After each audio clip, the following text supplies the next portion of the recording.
잠겨있는 네포트의 수익을 해제하는 시간, 잔금 해제입니다. 시장에 대한 이야기 그리고 종목의 비밀 해제까지 함께 해나가도록 하죠. 오늘 함께하는 분은요. 레몬리서치 김민수 대표 자리하셨습니다. 어서 오세요. 안녕하십니까. 네. 대표님과 또 오랜만에 제가 이렇게 만나서 시장에 대한 이야기 또 풀어갈 텐데요. 영광입니다. 아유, 제가 감사합니다.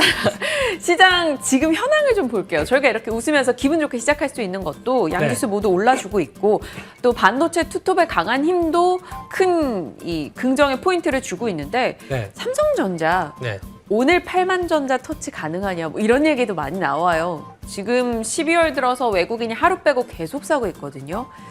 삼성전자 8만 전자 언제 갈까요?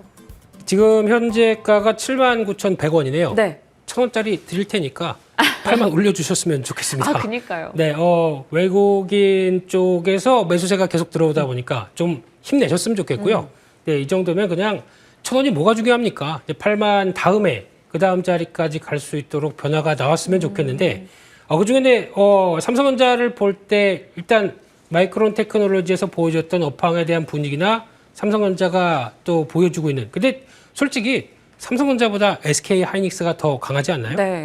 그러면 바꿀까요 오늘 종목? 대표님이라면 지금 내가 돈이 한 1억이 있어요. 삼성전자 사시겠어요? 하이닉스 사시겠어요?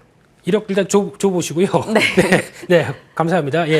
저라면 하이닉스를 더 선호를 하는 편입니다. 근데 물론 최근에 더 오르긴 했지만 그래도 삼성전자가 사업부가 다양하다 보니까 직접적인 반도체와 관련된 훈풍을 안기는 또 이것저것 다 좀 고루 분산되는 느낌이죠. 근데 직접적인 상황에서 반도체 업황과 기대를 한다라고 하게 되면 하이닉스가 더 맞겠죠. 그래서 아마 지금부터 탄력은 반도체와 함께 움직이는 여러 가지 흐름들이 나온다. 그러면 오히려 집중은 하이닉스로 집중하시고 또 하이닉스가 그렇게 되면은 또 투자도 더 많이 하겠죠.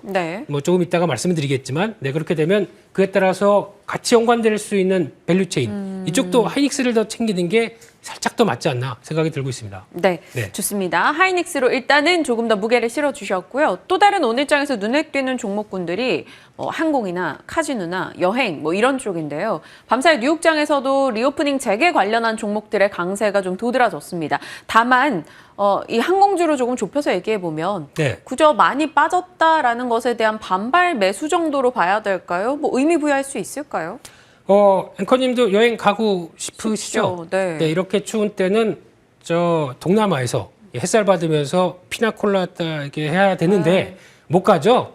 갔다 오면 또 2주 격리당해야 됩니다. 그러다 보니까 물론 백신 프리 지역은 괜찮겠죠. 그럼에도 불구하고 지금 오늘 이런 관련된 또 위드 코로나 종목, 리오프닝 종목들이 힘을 내는 거는 이제 저희가 사회적 거리두기 운동 다시 들어갔지 않습니까? 그런 여파로 오게 되면 오늘 아침도 보니까 아직 7,000명대 정도 되죠. 확진자가 그렇다고 하더라도 거리두기 운동을 하는 이유는 일단 정점을 만들려고 좀 많은 희생을 통해서도 이제 좀 확진자를 줄이려고 하는 거다 보니까 이 의도와 반대로 말씀드리게 되면 오히려 이제 확진자는 좀 정체를 보이면서 그다음에 좀 한 2, 3주 정도쯤 되면 좀 나아지지 않을까. 그러면은 시장의 속성상 기대감을 낳는다고 하면 어딜 봐야 될까요?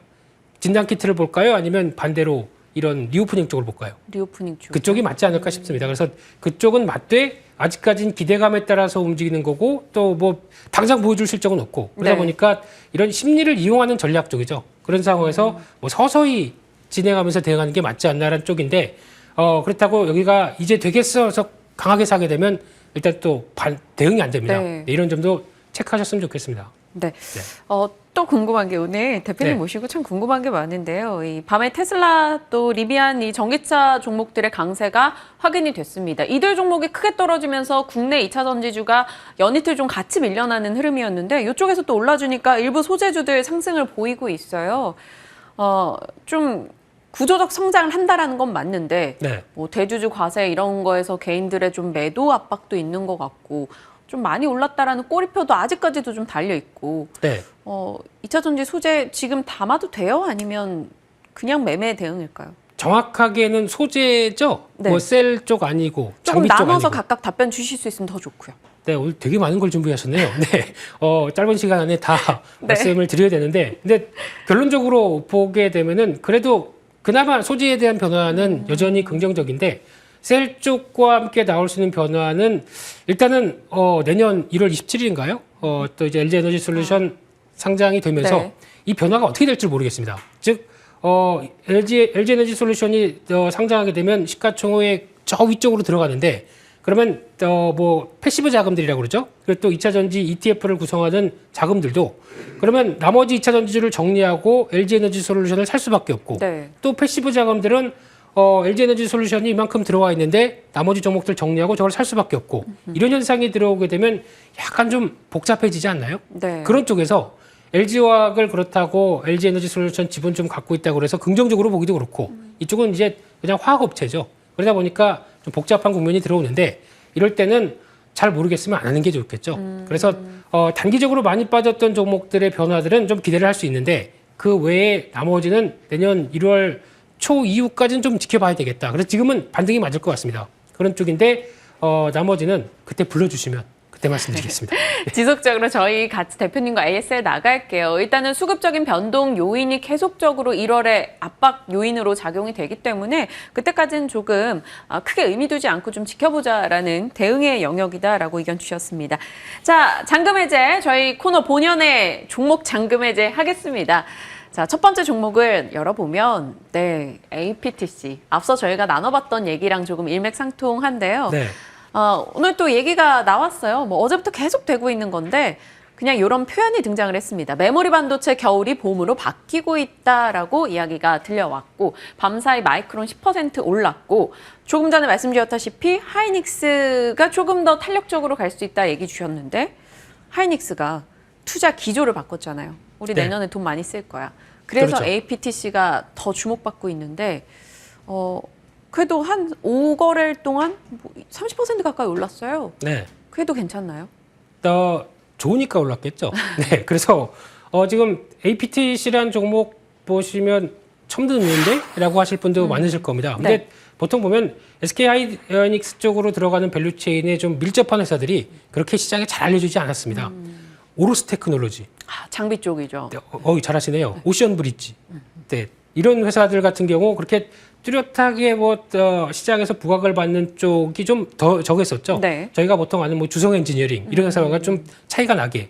그런데도 불구하고 이제는 좀 챙겨봐야 된다라고 하는 시각들이 나오기 시작을 하는 부분들이고요. 네. 그러다 보니까 포인트 하나씩 짚어볼까요? 네. 네. 해주세요. 가장 먼저 눈여겨봐야 될 포인트는 일단 앞서 말씀드린 것처럼 실적과 관련될 수 있는 변화, 특히 반도체 업황들이 바뀌고 있다라는 쪽. 앞서 또 겨울에서 봄으로 간다고 그랬나요? 네, 그럴 거면 왜 겨울 얘기를 하셨습니까? 한두 달 만에 의견 확 바꿀 거면. 맞아요. 네, 좀 사람 치사하게 만드는 이런 상황들인데 그런데 불구하고 예상보다 마이크론 테크놀로지에서 밝혔지만은 디램 업황이 생각보다 빠르게 진행되고 있다는 관점 쪽에서 얘기하고 있는 것 중에 하나가 요즘 서버용 디램이죠.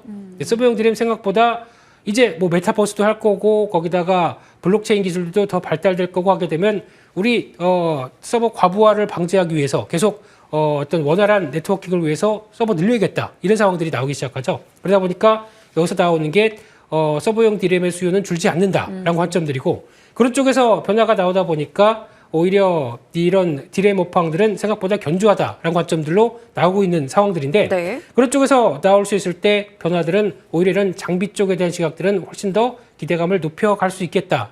같은 업황들이 좋아지다 보니까 투자도 늘어나죠. 이런 부분들을 좀 생각을 해야 될 것 같습니다. 네. 네. 사실 뭐 수년 동안 SK 하이닉스가 장비 투자를 줄였다가 내년도에 대해서는 좀 크게 늘리겠다 하다 보니 SK 하이닉스 밸류체인 업체들이 조금 더 주목을 받고 있는 상황이 됐어요. 그래도 다른 뭐 IT 종목 대비해서 많이 못 갔었던 종목들이라서 조금 더 긍정의 시각을 주신 것 같은데요. 네.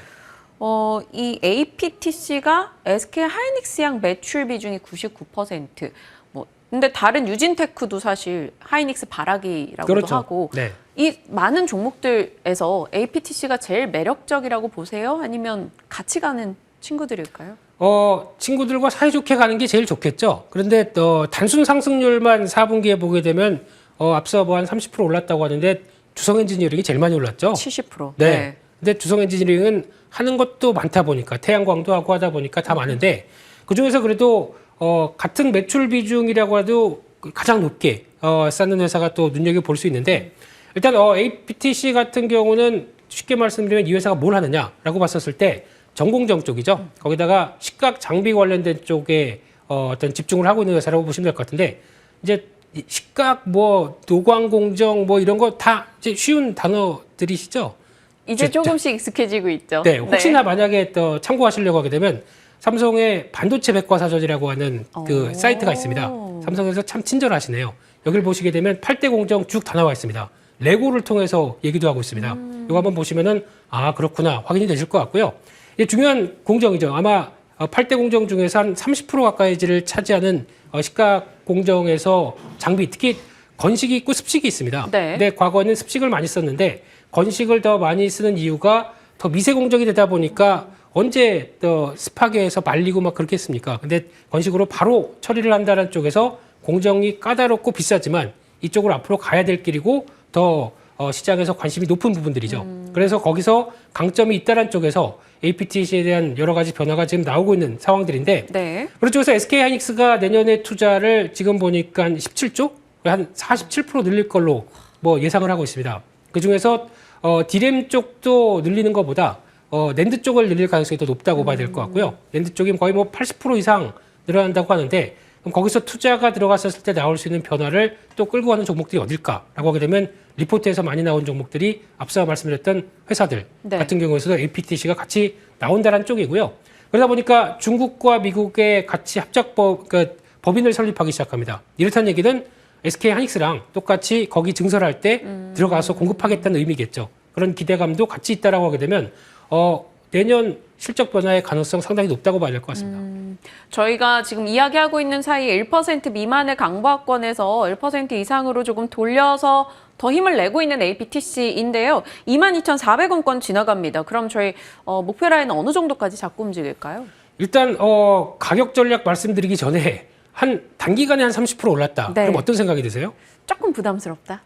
이거 지금 안 사면 못 사 이런 생각 안 드세요? 초조하기도 하죠. 네. 네. 근데 단기적으로 좀 올랐습니다. 그렇기 때문에 지금 여기서 적극적으로 비중 확대해서 지금 다 늘려가는 거는 조금 좀 그럴 것 같고요. 혹시나 한 22,000원대 밑에서 한 21,000원대 사이 정도, 그 정도쯤에서 단기 눌림목 나왔을 때 대응하는 게 가장 좋지 않을까라는 쪽으로 바라보고 있고요. 하지만 이번에 실적 동향들이 영업이익 한 600억대까지 나온다라고 하게 되면 괜찮을 것 같습니다. 그러면은 지난번 고가가 한 29,000원대가 있는데 그 정도 부분까지 실적 확인된다라고 하게 되면 3만 원대 그러면 충분히 나올 수 있지 않을까 생각이 들고 있고요. 손절가는 17,000원대 이렇게 말씀드리겠습니다. 네, APTC 가격 라인 언급을 해주셨습니다. 잘 점검하시면서 살피시고요. 첫 번째 잔금 해제 종목이었고요. 자, 이제 두 번째 종목으로 가보겠습니다. 이번엔 어떤 섹터일까요? GC셀 또 바이오 쪽인데 네. 오늘 뉴욕장에서도 바이오 관련해서 좀 주가 변동이 나타났었습니다. 질병예방통제센터에서 초기 백신 접종이 감염을 예방하기에 충분하지 않다 이런 얘기를 꺼내놓으면서 화이자, 모더나 주가 내려갔고요. 반도체주가 주목을 받으니까 바이오주에서 수급에 좀 이탈이 생긴 건지 뉴욕 혹은 국내에서 좀 동일한 맥락의 흐름이 나타나고 있습니다. 대형 바이오주의 부진이 조금 보여요. 한동안 좋았기 때문에 또 역풍을 맞는 건지 모르겠어요. 그 섹터 안에 들어가 있는 GC셀, 네, 발음이 좀 어렵게 발음 느껴지는데. 어려우시고 저 뭐 하는 회사야? 라고 또 많이 보시겠죠? 네, 뭐 알아보니까 또 사명을 바꿨더라고요. 네. 이 녹십자 랩셀 존속법인으로 녹집사 셀을 흡수합병하고 GC셀로 사명을 바꿨다라는 건데 네. 그래서 검색하니 그 이름들이 사라졌더라고요. 그렇죠. 그걸 제가 이제서야 알았어요. 아, 그러시군요. 그래서 어쩐지 목소리 약간 짜증이 아니에요. 아니신가요? 네. 네. 그래서 GC셀 하게 되면 쉽게 말씀드리면 녹십자 계열 회사 두 개 합쳤다. 랩셀과 셀 합쳤다라고 보시는 게 가장 맞다고 봐야 될 것 같고요. 그러다 보니까 지금 여기서 이제 바이오주는 그렇지 한 12월 초에 좀 강해서 좀 가나 싶었더니 네. 어제 반도체 가니까 다 우르르 밀리죠. 이게 어쩔 수 없는 한국 시장의 한계라고 해야 될까요? 네. 속상하게요. 네. 또 어떤 쪽 섹터가 강하다 그러면 한쪽이 좀 쉬죠. 네, 그렇지만 반도체 섹터가 또 이만큼 올라서 쉰다 그러면 많이 안 빠지고 그냥 좀 덜 간다라고 하게 되면 나머지가 움직일 수 있는 여지가 있다 보니까 이를 또 확인하는 전략이 필요할 것 같고요. 네. 근데 어제는 많이 밀렸습니다, 생각보다. 근데 특별히 그럴 이유는 없는데 뭐 외국인들의 매도가 좀 강해서 뭐 차익 실현도 아니고 왜 팔았을까요? 그들의 사정은 그들이 알겠지만 네. 그래서 이제 수급적인 흐름들 때문에도 약간 무거워지고 오늘까지도 전반적인 반도체주들은 약간 좀 무겁다라고 보는 게 맞다고 봐야 될 것 같습니다. 일단 뭐 사실 반도체가 조금 뜨면서 이들의 흐름이 좀 탄력을 잃었다라는 점 얘기를 해주셨고 그 가운데 GC셀도 어제 밀렸고 오늘도 좀 큰 힘은 못 내고 있는 상황인데 이 기업의 지금 가지고 있는 사업부들 정확히 어떻게 우리가 이해를 해야 될지 NK세포의 뭐 선두주자 이렇게 얘기를 하는데 네. 바이오의 이게 제일 어려운 부분이에요. NK세포가 도대체 무엇인가? 네. 그게 뭔지도 모르겠는데 그걸 가지고 뭘 한다라고 하니까 조금 어렵게 다가오는 건 있어요. 솔직히 바이오주 하면서 좀 걱정했습니다. 이 얘기를 다 드릴 수 있을까? 저는 이해를 하고 있을까? 뭐 이런 여러 가지 생각부터 영어 얘기 또 쫙 해야 되다 보니까 어려울 걸로 보여지고 있는데 네. 그냥 일단 이 회사는 예전부터 녹십자 랩셀이 했던 딱 하나 NK세포만 일단 생각하시면 될 것 같습니다. 내추럴 킬러. 네, 자연 면역 세포라고 얘기를 하는 네. 괜찮았나요, 발음? 네. 그쪽에 NK세포가 가장 중요한데 여기서 이제 지금 파이프라인이 몇 가지가 있죠. 근데 그 중에서 보통 AB201 읽으면은 좀 그렇죠. 바이오주 하는 사람의 입장으로 좀 그렇죠. AB201. 네, 죄송합니다. 예, 이런 쪽에서 일단 가장 또 눈길이 가고 있는데 이쪽에서 양성 고형암에 대해서 치료 가능성이 좀 확인됐다라고 하게 되면 이 부분이 좀 일단 여러 가지 지금 난소암, 위암 여러 가지를 시도를 하고 있는데 거기서 변화 가능성이 높다 그러면 이 부분이 가장 또 눈길이 가고 있고요. 네. 또 보다 보니까 201, 202 이쪽은 상반기, 하반기에 또 임상 신청을 예상을 하고 있습니다. 근데 아직까지 일상이다 보니까 그렇게 강력한 변화는 아니라고 하더라도 네. 그래도 임상 시험 이제 절차적으로 간다고 하게 되면 기대감이 높겠죠. 게다가 이 회사도 우리도 CDMO다. 그러니까 CMO가 아니라 D까지 더 있다 보니까 디벨롭먼트 그러니까 개발 쪽도 같이 하고 있는 상황들이죠. 네. 거기서 기존에 했던 녹십자 랩셀의 기술이라든가 녹십자 셀의 세포 치료제 시설까지 같이 합친다라고 하게 되면 훨씬 더 기대감이 높다고 봐야 되겠죠. 이런 부분들에 대한 기대감은 여전히 있는 상황 쪽에서 그리고 이제 합병을 하다 보니까 덩치가 커져서 매출이나 아니면 예전의 법인과도 자본금 모두가 좀 덩치가 있다 보니까 예전과는 좀 같은 대우로 받으면 안 되겠죠. 그런 쪽에서의 기대감은 있는 상황에서 지금 주가가 급하게 하락했던 부분들 또 어떤 자리는 확인해 볼 필요가 있지 않나 생각됩니다. 네. 근데 가격 라인 설정이 좀 쉽지 않을 것 같은 게요. 이 GC셀 같은 경우는 연간 흐름을 보면 무슨 심장 박동처럼 뭐 10만 원, 11만 원, 다시 10만 원, 11만 원 계속해서 일정하게 좀 갇혀서 흘러가고 있거든요. 네. 가격을 어떻게 잡아야 될까요? 가격 보시기 전에 딱 이 회사 주봉을 보시면은 뭐 좀 어느 정도 감이 나오지 않을까 싶습니다. 주봉요? 네. 네. 한 상당히 긴 시간 동안 위아래, 위아래 뭐 이렇게 막혀 있는 상황들이죠. 그러다 보니까 거기서 그렇다고 또 크게 밀리지도 않는 게 NK세포에 대한 치료제에 대한 기대감들은 상당히 앞으로 또 긍정적이다 보니까 또 많이 밀릴 수도 없는 입장 쪽에서 그냥 쉽게 말씀드리면 박스권 하단부 오게 되면 슬쩍 사봤다가 성과 또 크게 나와서 뭔가 변할 만한 소지가 없다 그러면 상단부에 파는. 그래서 아마 흐름을 보게 되면 거의 9만 원, 12만 원 여기서 왔다 갔다 할 겁니다. 네, 그런 전략을 써보셔도 좋지 않을까라는 관점 쪽에서 이번에 하락해서 또 그 정도까지 밀려간다 그러면 기회가 되겠죠. 그런 어떤 특이한 패턴을 갖고 있다는 차원에서 말씀드리고 싶고요. 네, 또 그래서 얼마일까요? 네, 그래서 일단 9만 5천 원대 밑에서는 서서히 비중 모아가는 전략들이 좋겠다라는 쪽으로 말씀드리고 싶고요. 목표가는 한 12만 원대 말씀드리고 싶고 손절가가 9만 원대 이탈해서 좀 거래량이 확 늘어나는 네. 좀 투배 비슷하게 나온다 그러면 이건 또 안 좋겠죠. 그래서 손절가는 좀 짧게 잡았습니다. 8만 8천 원대로 말씀드리겠습니다. 알겠습니다. 9만 5천 원 이하에서 조금 모아서 목표가 12만 원 부근에서 다시 한번 정리하면서 지금의 이 흐름을 좀 잘 이용한 매매를 해보자라고 의견을 주셨습니다. 오늘 APTC, GC셀 두 종목에 대한 의견 나눠봤는데요. 레몬리서치 김민수 대표와 함께했습니다. 고맙습니다. 감사합니다.